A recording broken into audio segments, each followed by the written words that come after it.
You're welcome to this anticipated health education program, Dish of Life Xtra. We're going to start with certain basic principles of health so that we can start on a good note. The health foundation of a people resides basically in their immediate surroundings and the things that are made available to them. Health is defined by the WHO as a state of complete physical, mental, and social well-being, and not merely the absence of disease or infirmity. That means to say that it is not just the absence of the physical well-being itself, but the absence of mental, psychological, and even the socio-economic well-being of people. They all have something to do with their health. In view of this definition, we as a people have been unwell and lack good health because we basically look at the minimal aspect of health in determining our well-being. Just the physical. That's what we look at. The reasons why most of our health challenges usually lead to serious pains, incapacitation, handicap, and even premature death are in the aforesaid oversight. We are used to using things that are strange to our system, environment, and the natural provision of God for our sustenance. Other things that are related to our health are neglected to our own peril. This ranges from food and drink. Even the air we breathe have been made unnatural for the environment we live in. Now let us ponder about certain conditions that we tend to look for solutions to. Unexplained pains, depressions, overexcitement, not related to joy and achievement, irrational behaviors, why certain diseases, ailments, and unexplained situations are peculiar to certain groups of people, tribe, and races. Other psychological problems. Why are some people healthier than others? Why they live and get their sustenance from the same source? Why do some things make some people happy and the same things don't excite others?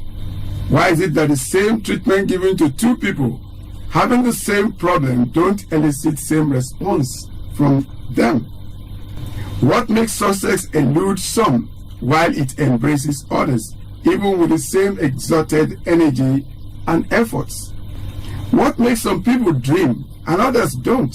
Why do some people's dreams come true while others don't? Are these just coincidences?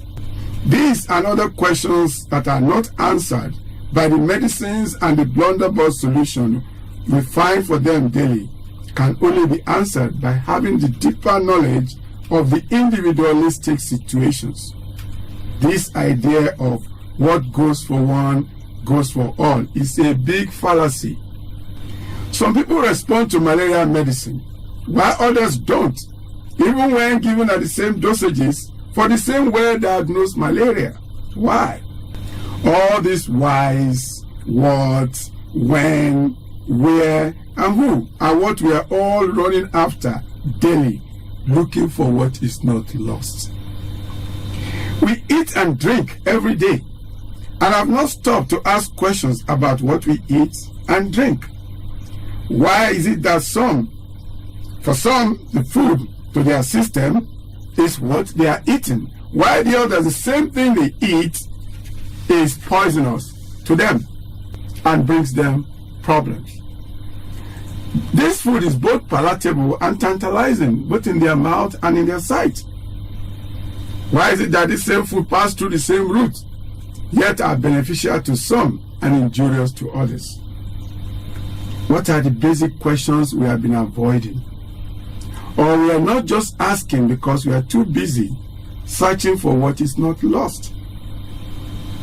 We are surrounded with what we are created to seek answers from, yet we look away from them and seek solutions in what does not belong to us. How many of us have heard about primary food? What about secondary foods? And what are the differences? What makes each of us tick and tick in our individualistic manners? Why do we say what is good for the goose is good for the gander? And at the same time we say one man's meat is another person's poison. Wow. What of our various environments where we find ourselves when we become aware of ourselves? Do we understand why it has to be where we find ourselves? Many of us would have preferred to be born prince and princesses, living in opulence and excesses, while calling others to do our bids. However, what many don't understand is that being born a prince or a princess is destined from the Creator. But being a prince or a princess is what can be achieved with all the things that surround us. What are the differences between born princes and princesses, and made princes and made princesses? One of them is disadvantaged, and the other one is not. Can you tell which one is disadvantaged and why? Born prince and princess are those who lack the basic lessons of life, while a made one acquire them and can be anybody, anywhere, anytime, whenever he or she chooses to. All these questions are part of what we are going to be examining on this our program, the program that brings to light all the dark recesses of health and lifestyles.